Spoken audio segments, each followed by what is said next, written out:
Now today we'll do the universal law of gravitation.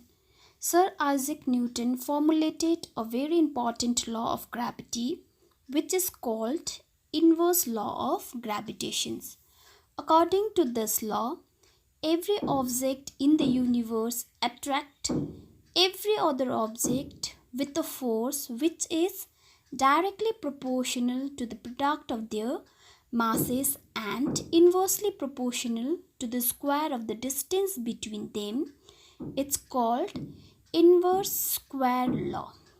Now let's take two objects. Suppose we have two objects, object A and object B. And object A has a mass m1 and object B has a mass m2. And let's take the distance between these two objects with r, with a small letter r. And in the above statement, it was said that in the universe attract every other object. And in this example also, these two objects will attract each other. The force of attraction is towards the center of this object. These two objects will attract each other towards the center of two objects.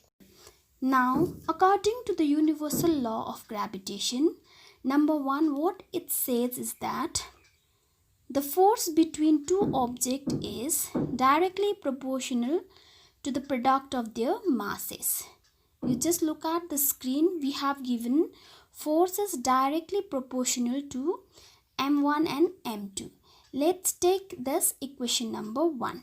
Now number 2, the force between two objects is inversely proportional to the square of the distance between them. And in the second, we state that the force between two objects is inversely proportional to the square of the distance between them. Now we'll get F is inversely proportional to 1 by r square, and r is the distance between the objects, so we can represent square of the distance with the r. So we'll get equation number 2, we'll get F is inversely proportional to 1 by r square. Now in the next steps, what we have to do, we have to combine the equation number 1 and 2.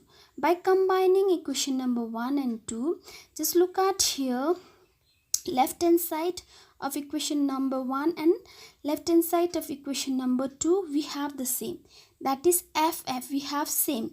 So F is, we can write down F is directly proportional with the masses and inversely proportional with the distance between them. So we'll get F is directly proportional with m1 into m2 divided by r square.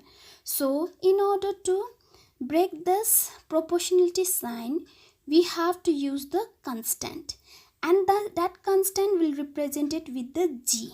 Okay, so we'll get F is equal to z. We are breaking this proportionality sign, so to break this proportionality, equal to sign should be there, and in place of this proportionality sign we can use the g, capital letter Z, then m1 into m2 divided by r square, where g is the constant of proportionality and it's called the universal gravity constant.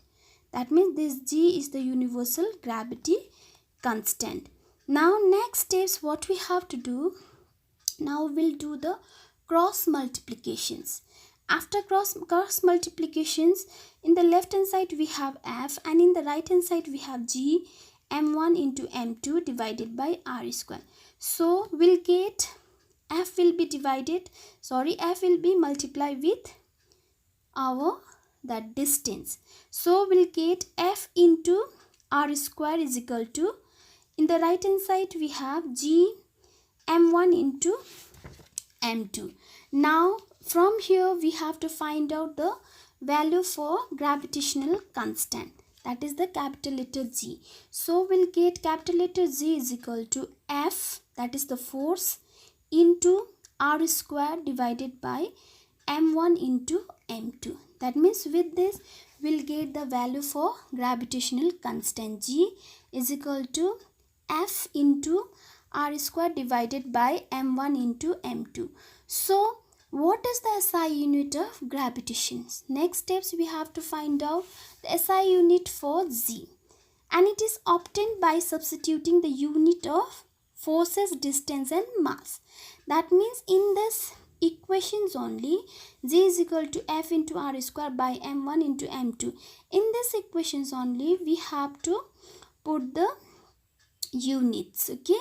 And we know the unit for force is Newton, will represent with N, and for the R means the distance. For the distance we have meter, and here is a square, so we have meter square, and downside we have two masses. Masses always represented with kg, so there is two masses, same masses, same, that means kg, there is two, so kg per square will get. So the SI unit of G will be Newton meter square per kg square. And we have to know the value for G also, and we know the accepted value of G is 6.673 into 10 to the power minus 11 Newton meter square per kg square. After that, Newton concluded that all objects in universe attract each other.